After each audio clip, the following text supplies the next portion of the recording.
नमस्कार शेतकरी बंधूंनो, स्वागत आहे आपल्या YouTube चॅनल शेती उपाय योजनामध्ये. चला तर मग आजच्या व्हिडिओला सुरुवात करूया.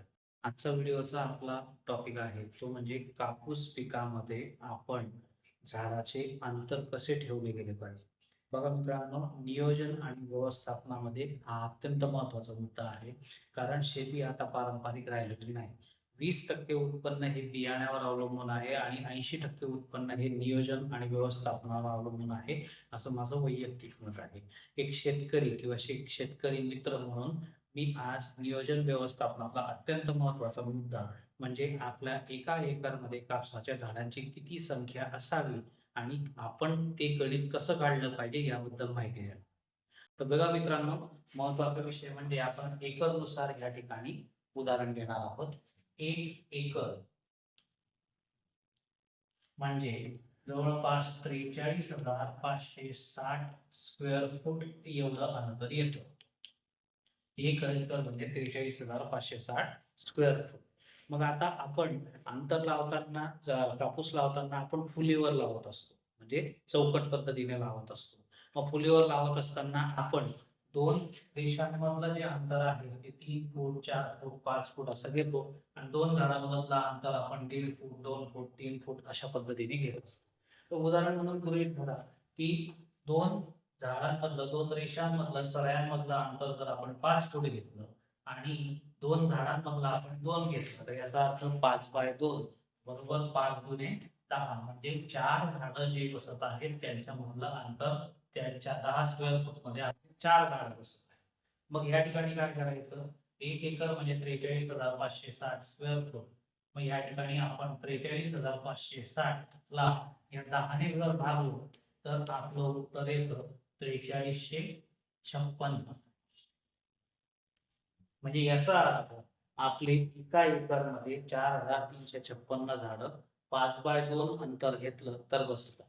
याचं दुसरं उदाहरण पाहिलं, समजा आपण 4/2 घेतलं.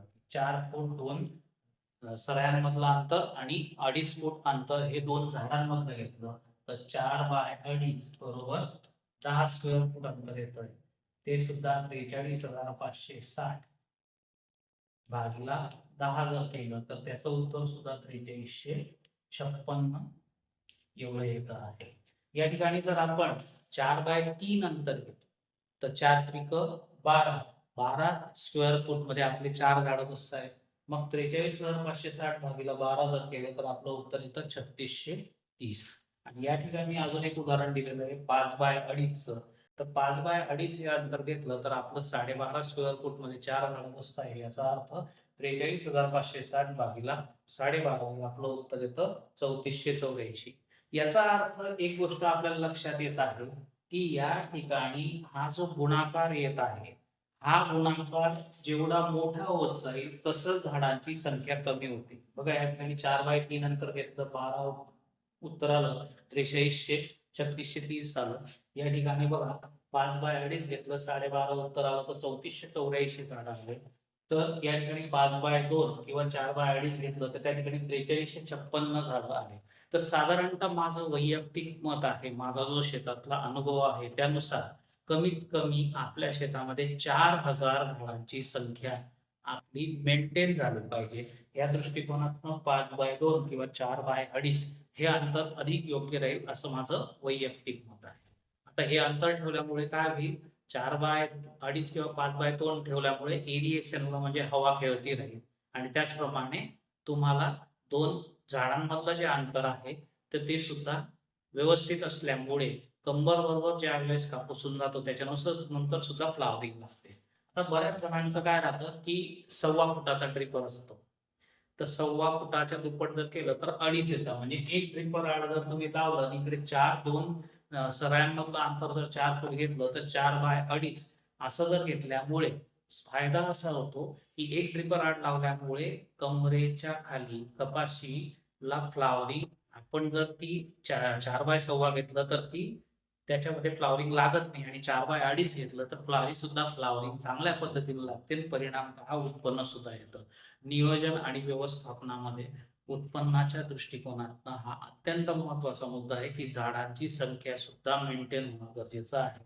त्यानुसार माझं वैयक्तिक मत आहे की 5x2 किंवा 5x4x2 हे दोन अंतर मला योग्य वाटतात की जी कापूस पिकासाठी योग्य अंतर आहे. असं प्रत्येक वेगवेगळ्या प्रकारची वेगवेगळी नियोजन व्यवस्थापनामध्ये अंतर राहतात. तर त्यानुसार गोष्ट लक्षात ठेवायची, 1 एकर म्हणजे 43,560 स्क्वेअर फूट आणि आपलं अंतर जे आहे 2 सऱ्यांमधलं अंतर आणि 2 झाडांमधलं अंतर यांचा गुणाकार करायचा आणि त्याला 43,560 ने भागून द्यायचं. ती तुमची झाडांची संख्या येते.